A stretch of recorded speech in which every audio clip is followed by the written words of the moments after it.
Gálatas 3. Ó Gálatas insensatos, quem os enfeitiçou? Não foi diante dos seus olhos que Jesus Cristo foi exposto como crucificado? Gostaria de saber apenas uma coisa: foi pela prática da lei que vocês receberam o Espírito ou pela fé naquilo que ouviram?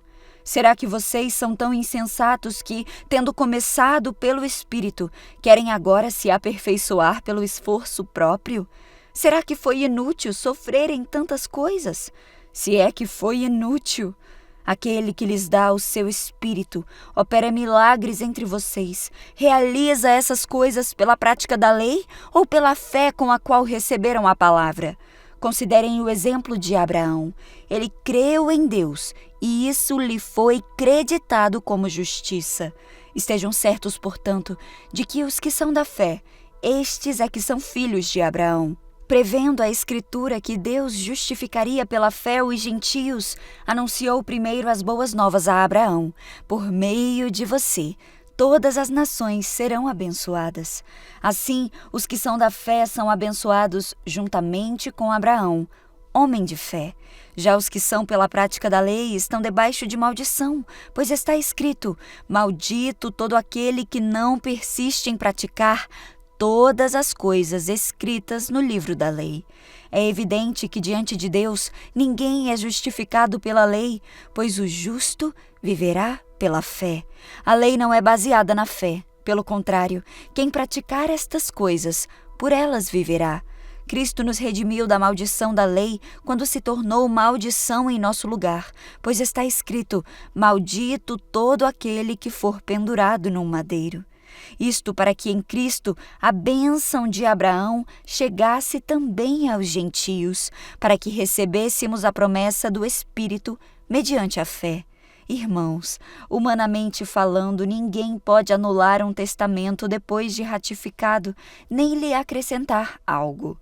Assim também as promessas foram feitas a Abraão e ao seu descendente. A Escritura não diz, e aos seus descendentes, como se estivesse falando de muitos, mas ao seu descendente, dando a entender que se trata de um só, isto é, Cristo. Eu quero dizer isso. A lei que veio 430 anos depois não anula a aliança previamente estabelecida por Deus, de modo que venha a invalidar a promessa. Pois se a herança depende da lei, já não depende de promessa. Deus, porém, concedeu-a gratuitamente a Abraão, mediante promessa. Qual era então o propósito da lei? Foi acrescentada por causa das transgressões, até que viesse o descendente a quem se referia a promessa, e foi promulgada por meio de anjos, pela mão de um mediador. Contudo, o mediador representa mais de um. Deus, porém, é um. Então a lei opõe-se às promessas de Deus? De maneira nenhuma, pois se tivesse sido dada uma lei que pudesse conceder vida, certamente a justiça viria da lei. Mas a Escritura encerrou tudo debaixo do pecado, a fim de que a promessa, que é pela fé em Cristo Jesus, fosse dada aos que creem. Antes que viesse esta fé, estávamos sob a custódia da lei, nela encarcerados, até que a fé que haveria de vir fosse revelada. Assim, a lei foi o nosso tutor até Cristo, para que fôssemos justificados pela fé. Agora, porém, tendo chegado à fé, já não estamos mais sob o controle do tutor. Vocês são filhos de Deus, mediante a fé em Cristo Jesus. Todos vocês, pois os que em Cristo foram batizados, de Cristo se revestiram. Não há judeu, nem grego, escravo, nem livre, homem, nem mulher, pois todos são um em Cristo. E se vocês são de Cristo, são descendência de Abraão e herdeiros, segundo a promessa. Gálatas 4. Digo, porém, que enquanto o herdeiro é menor de idade, em nada difere de um escravo, embora seja o dono de tudo, No entanto, ele está sujeito a guardiães e administradores até o tempo determinado por seu pai. Assim também nós, quando éramos menores, estávamos escravizados aos princípios elementares do mundo. Mas quando chegou a plenitude do tempo, Deus enviou seu Filho, nascido de mulher, nascido debaixo da lei, a fim de redimir os que estavam sob a lei, para que recebêssemos a adoção de filhos. E porque vocês são filhos, Deus enviou o Espírito de seu Filho aos seus corações, o qual clama: Abba, Pai.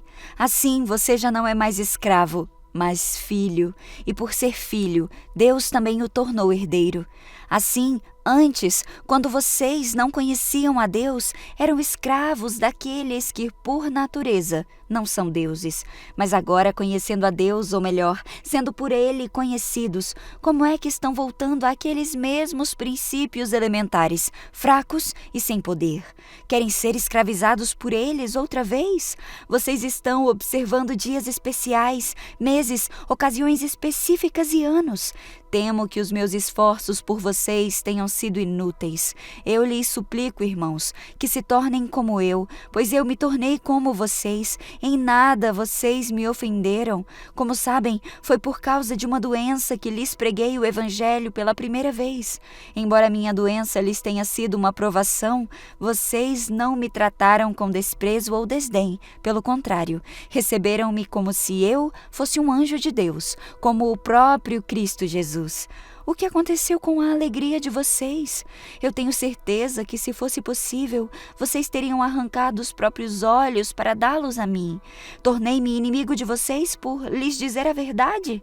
Os que fazem tanto esforço para agradá-los não agem bem, mas querem isolá-los a fim de que vocês também mostrem zelo por eles. É bom ser zeloso pelo bem, e não apenas quando estou presente.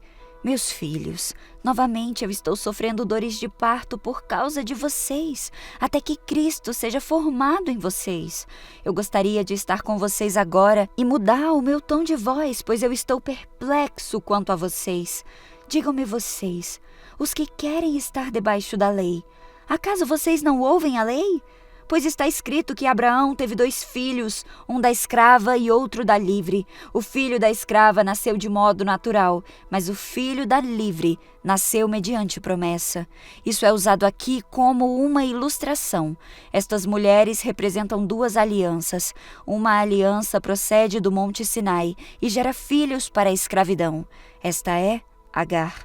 Agar representa o Monte Sinai na Arábia e corresponde à atual cidade de Jerusalém, que está escravizada com os seus filhos. Mas a Jerusalém do Alto é livre, e essa é a nossa mãe. Pois está escrito: regozije-se, ó estéril. Você que nunca teve um filho, grite de alegria. Você que nunca esteve em trabalho de parto, porque mais são os filhos da mulher abandonada do que os daquela que tem marido. Vocês, irmãos, são filhos da promessa como Isaque. Naquele tempo, o filho nascido de modo natural perseguia o filho nascido segundo o Espírito.